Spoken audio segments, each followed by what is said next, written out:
இலங்கை அணிக்கும் இந்திய அணிக்கும் ஒரே நேரத்தில் காத்திருந்த மிகப்பெரிய அதிர்ச்சி. நம்ம சூரியவன்சியா இது? நம்ப முடியாத ஆச்சரியத்தில் உறைந்து போன இந்திய ரசிகர்கள். அதாவது, இந்தியா மற்றும் இலங்கை அணிகளுக்கு எதிரான கிரிக்கெட் தொடர் தற்போது இலங்கை நாட்டில் வைத்து நடைபெற்று வருகிறது. ஏற்கனவே சமீபத்தில்தான் இந்திய அணி ஜிம்பாப்வே தொடரில் விளையாடி அந்த தொடரை முழுமையாக கைப்பற்றியிருந்தது. அதனைத் தொடர்ந்து ஜிம்பாப்வே தொடர் முடிந்த கையோடு உடனடியாக இலங்கை தொடரிலும் களமிறங்கிவிட்டது இந்திய அணி. அப்படியாக களமிறங்கிய இந்திய அணியை பொறுத்தவரையில் இந்த இலங்கை தொடரிலும் வெற்றி பெற்றே ஆக வேண்டும் என்ற கட்டாயத்திலும் இருக்கிறது. அதற்கு காரணம், இந்த இலங்கைக்கு எதிரான தொடர்களில் குறிப்பாக 2 டெஸ்ட் போட்டிகளும் இருக்கிறது. இந்த 2 டெஸ்ட் போட்டிகளில் இந்திய அணி வெற்றி பெற்றால்தான் டெஸ்ட் உலகக்கோப்பை இறுதிப் போட்டிக்கும் தகுதி பெற முடியும். அதே சமயம் இந்த அணிகளுக்கு எதிரான T20 போட்டிகளிலும் தொடர்ச்சியாக வெற்றி பெற்று T20 தொடரையும் கைப்பற்ற இந்திய அணி போராடும். ஏனென்றால் இதற்கு முன்பு என்னதான் ஜிம்பாப்வே அணிக்கு எதிரான T20 தொடரை கைப்பற்றி இருந்தாலும் அதற்கு முன்பு நடைபெற்ற இங்கிலாந்து மற்றும் அயர்லாந்து போன்ற அணிகளுக்கு எதிரான T20 தொடரை இந்திய அணி இழந்திருந்தது. அதுவும் இங்கிலாந்து தொடரை இழந்ததை கூட ஓரளவுக்கு ஏற்றுக்கொள்ளலாம். ஆனால் அயர்லாந்து தொடரை இந்திய அணி இழந்தது என்பது மிகப்பெரிய ஏமாற்றமாகத்தான் பார்க்கப்பட்டது. அதற்கு ஓரளவுக்கு ஆறுதல் கொடுக்கும் விதமாக ஜிம்பாப்வே அணியை இந்திய அணி வீழ்த்தியிருந்தது. ஆனால் அதையும் தாண்டி இந்த இலங்கைக்கு எதிரான தொடரிலும் இந்திய அணி வெற்றி பெற்றுவிட்டால் அது இந்திய அணி வீரர்களுக்கும் இந்திய அணி ரசிகர்களுக்கும் இன்னும் ஆறுதலாக இருக்கும். அதே சமயம் இந்திய அணியை நம்பி ஸ்பான்சர் செய்து வரும் விளம்பர நிறுவனங்களுக்கும் கூட அதுதான் நம்பிக்கையை கொடுக்கும். அப்படி இந்திய அணி தொடர்ச்சியாக வெற்றி பெற்றால்தான் இந்திய அணியை நோக்கி வரும் விளம்பரதாரர்கள் அதிக தொகையை கொடுப்பார்கள். மேலும் கத்துக்குட்டி அணிகளுக்கு எதிராக இந்திய அணி தோற்கும்போது அது இந்திய அணி மீதான ஸ்பான்சர்ஷிப்பை மிகப்பெரிய அளவில் குறைத்துவிடும். ஆகவே இவை அனைத்தையும் மனதில் வைத்துதான் இந்திய அணி இந்த இலங்கை தொடரில் சிறப்பாக விளையாடி வெற்றி பெற பல கட்ட முயற்சிகளை எடுத்து வருகிறது. அதுவும் இந்த இலங்கைக்கு எதிரான சமீபத்தில் நடந்து முடிந்த 2 T20 போட்டிகளிலும் சூப்பராக விளையாடி வெற்றி பெற்றிருந்தது இந்திய அணி. இந்தளவுக்கு மிரட்டலாக விளையாடி வெற்றி பெறுவதற்கு மிக முக்கிய காரணம் இந்திய அணி மீதான நம்பிக்கையை மீண்டும் பெறுவதற்குத்தான். இப்படிப்பட்ட சூழலில்தான் இந்த இரு அணிகளுக்கு எதிரான 3வது T20 மேட்ச் சற்று முன் தொடங்கியது. இந்த போட்டியிலும் இந்திய அணி சூப்பராக விளையாடி வெற்றி பெறும் என்றுதான் எதிர்பார்க்கப்பட்டது. ஆனால் இந்த போட்டியை பொறுத்தவரையில் ஆடம் 11 இந்திய அணியில் புதிய வீரர்களுக்கு வாய்ப்பு கொடுக்க வேண்டும் என்று இந்திய அணி எடுத்த ஒரு முடிவு மிகப்பெரிய ரிஸ்காக மாறியது. ஏனென்றால் வழக்கமாக T20 அணி என்று வந்துவிட்டால் சமீப காலமாக அபிஷேக் சர்மா, சூரியவன்சி, திலக் வர்மா, இசான் கிசான், ரிங்கு சிங் போன்ற நம்பிக்கை நட்சத்திர பேட்ஸ்மேன்கள் நிறைய பேர் இருக்கின்றனர். ஆனால் சற்று முன் நடைபெற்ற இந்த 3வது T20 போட்டியில் சூரியவன்சி மட்டும்தான் ஆடும் 11 களமிறங்கியிருந்தார். மற்ற நட்சத்திர பேட்ஸ்மேன்களுக்கு இந்த போட்டியில் ஓய்வு கொடுக்கப்பட்டு இதுவரை வாய்ப்பு கிடைக்காத மற்ற இளம் பேட்ஸ்மேன்களுக்கு வாய்ப்பு கொடுக்கப்பட்டிருந்தது. அதாவது இந்திய A அணியில் விளையாடி வரும் ஆயுஷ் மாத்ரே போன்ற இளம் வீரர்களுக்கு இந்த போட்டியில் வாய்ப்பு கொடுக்கப்பட்டிருந்தது. இந்த ஒரு விஷயம்தான் இந்த போட்டியின் திருப்பு முனையாகவும் மாறியது. ஆமாங்க, அதற்கு காரணம் இந்த போட்டி தொடங்கி டாஸை வென்ற இலங்கை அணி முதலில் பேட்டிங் செய்வதாக முடிவெடுத்து பேட்டிங் செய்ய களமிறங்கியது.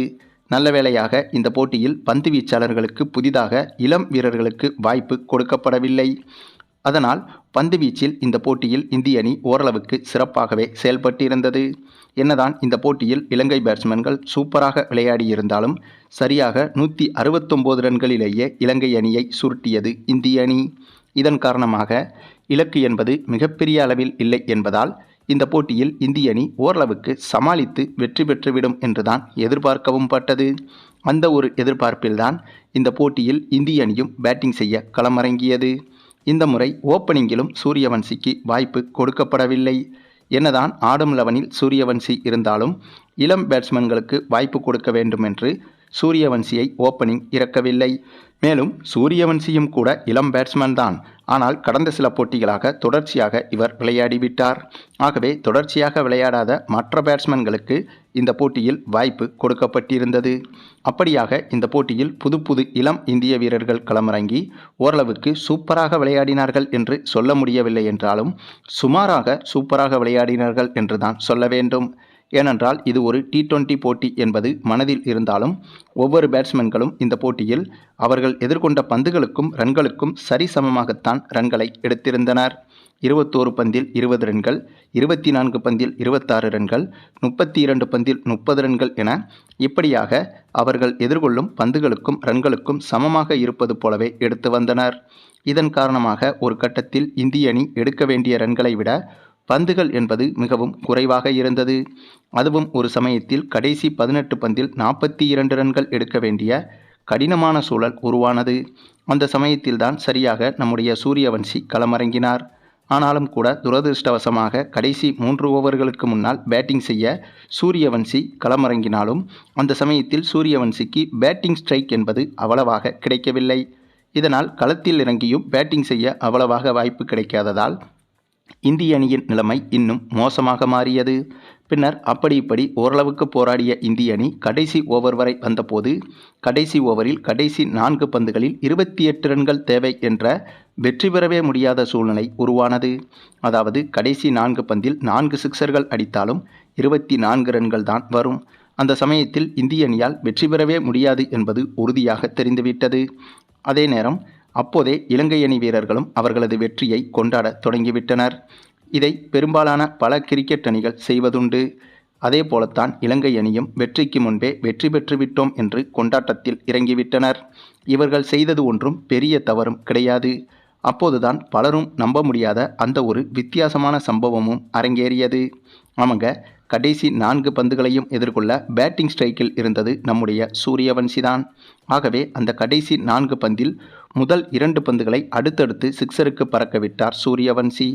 இதனால் திடீரென பதட்டமான இலங்கை பவுலர் அந்த ஓவரின் 5வது பந்தை நோபாலாக வீசிவிட்டார். அந்த நோபாலையும் சிக்ஸருக்கு பறக்க விட்டார் சூரியவன்சி. அப்போதுதான் மிக மிக உச்சகட்ட பதட்டத்திற்கு சென்றார் அந்த ஒரு பவுலர். பிறகு அதே பதட்டத்தோடு அந்த 5வது பந்துக்கு ரீபாலாக போடப்பட்ட அந்த பந்தையும் ஒய்டு பாலாக வீச அந்த பந்தை அதே பதட்டத்தில் கீப்பரும் தவறவிட உடனே அந்த பந்து கீப்பர் கையில் பட்டு பின்பக்கமாக சென்றது. அதே சமயம் பேட்ஸ்மேன்களும் ரன் எடுக்க ஓடிவிட்டனர். சரியாக 2 ரன்களை ஓடி முடிக்க அதே நேரத்தில் கீப்பரும் விரட்டி சென்று அந்த பந்தை பிடித்து த்ரோ எறிந்தார். ஆகவே அந்த ஓவரின் 5வது பந்தை இன்னும் லீகலாக போடவே இல்லை. அதற்குள்ளாகவே 10 ரன்கள் இந்திய அணிக்கு வந்துவிட்டது. ஏற்கனவே முதல் 2 பந்தில் சிக்சர்கள் வேறு சென்றிருக்கிறது. ஆகவே மொத்தமாக 22 ரன்கள் இப்போதே வந்துவிட்டது. இதனால் கடைசி 2 பந்தில் 6 ரன்கள் எடுத்தால் வெற்றி என்ற எளிதான சூழ்நிலை உருவானது. அந்த சமயம் அந்த 5வது பந்திலேயே மீண்டும் சிக்சரை பறக்கவிட்டு ஒரு பந்து மீதம் இருக்கும்போதே ஒரு பந்து மீதம் இருக்கும்போதே இந்த போட்டியில் இந்திய அணிக்கு திரளான வெற்றியை பெற்றுக் கொடுத்தார் சூரியவன்சி. இந்த ஒரு வெற்றியை கண்டிப்பாக இந்திய அணி உள்பட யாருமே எதிர்பார்த்திருக்க மாட்டார்கள். அப்படி ஒரு வித்தியாசமான விபரீதமான வெற்றியை பெற்றுக் கொடுத்தார் சூரியவன்சி. ஆக மொத்தம் இப்படி ஒரு மேட்சை இதுவரை இந்த ஒட்டுமொத்த கிரிக்கெட் உலகமும் பார்த்திருக்காது என்று தான் சொல்ல வேண்டும். சரி, நீங்கள் சொல்லுங்கள், நம்முடைய சூரியவன்சியின் இந்த ஒரு திரளான கடைசி கட்ட அதிரடி வெற்றியை பற்றியும் இந்திய அணியின் இத்தகைய இந்த இலங்கை அணிக்கு எதிரான தொடர் வெற்றிகளை பற்றியும் உங்களுடைய கருத்துக்களையும் கமெண்டில் தெரிவிங்க.